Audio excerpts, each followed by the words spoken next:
ఇంట్లో రోజూ దీపం పెట్టేటప్పుడు ఖచ్చితంగా పాటించాల్సిన నియమాలు. దీపారాధన చేయడానికి ప్రతిరోజూ తలస్నానం చేయక్కర్లేదు. మామూలు స్నానం చేస్తే చాలు. ఎప్పుడు కూడా ఇనుప ప్రమిదలో దీపం పెట్టకూడదు.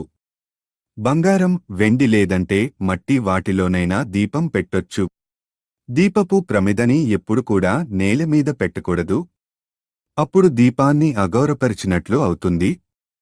దీపారాధనకి ఆవు నెయ్యిని ఉపయోగిస్తే మంచిది.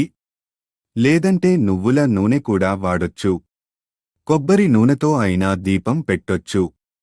2 పూట్ల దీపం పెడితే ఆ ఇంట్లో లక్ష్మీదేవి కొలువై ఉంటుంది. వ్యాపారం అభివృద్ధి చెందుతుంది. దుష్టశక్తులు పోతాయి. నిత్యం దీపారాధన చేస్తే గ్రహదోషాలు పోతాయి.